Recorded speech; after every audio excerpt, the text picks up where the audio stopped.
My name's Shona Whyte. I've been involved in language teacher education in schools and at university level for over 20 years. I'm interested in how teachers integrate technologies to improve language learning opportunities in the classroom. And I think that video has an important role to play in language teaching.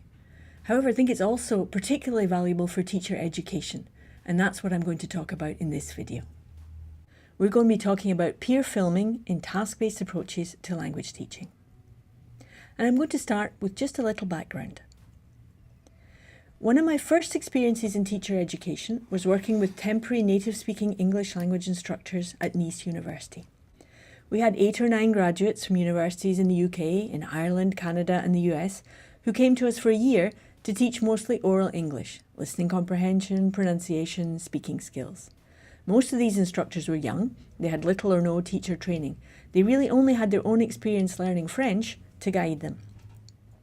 So I found myself teaching survival skills for the university classroom in the same way we might teach survival English to new arrivals in an English-speaking country.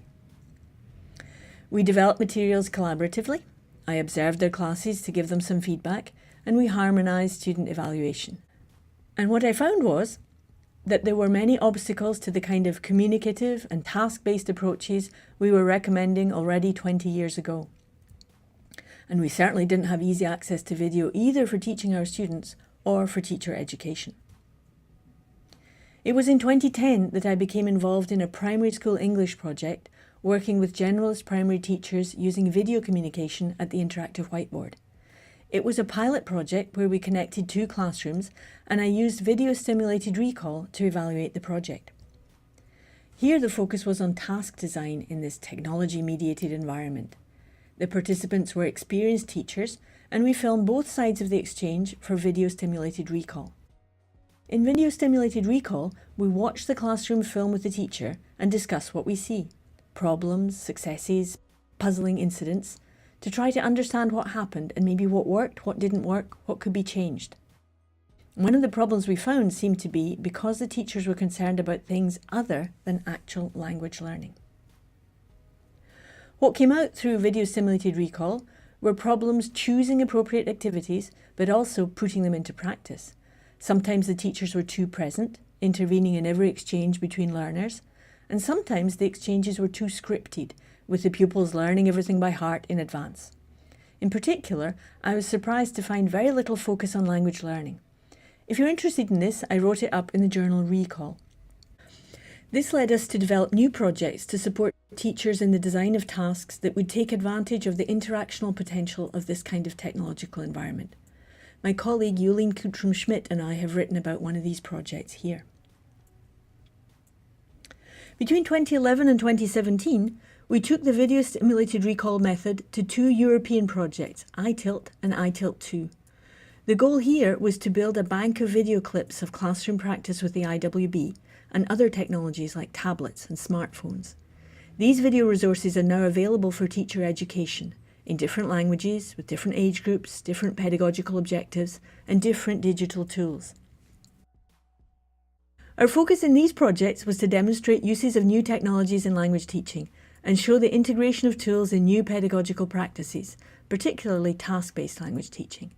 Again, we used video-stimulated recall to select clips for the project website. But I also did a little more in-depth research on the teachers in the French part of the project. I had 4 primary, 4 secondary and higher education EFL teachers involved in the Nice area of France. One of the findings that emerged from my study was the impact of peer observation. The teachers reported that seeing other teachers via the video clips of their classroom practice was very helpful, very reassuring in some cases, stimulating in others. And this experience led teachers to adapt each other's techniques for their own contexts. You can read more about this here. The iTilt teachers were also very positive about focus group discussions, which we organised. The teachers would come together as a group and either watch video clips together or talk about clips they'd viewed on their own.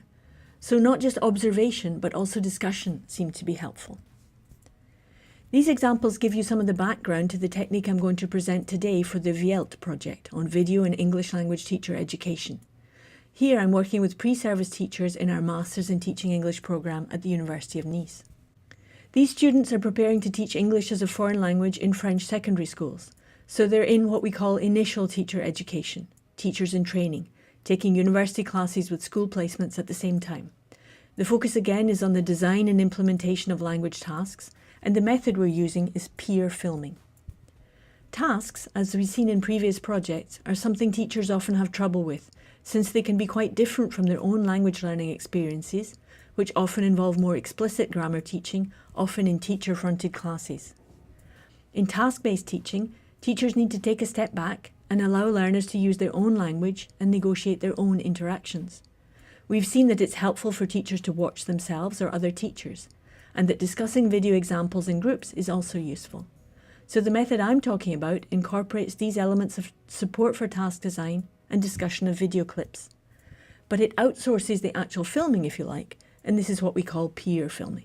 In the next video, I talk about this in more detail.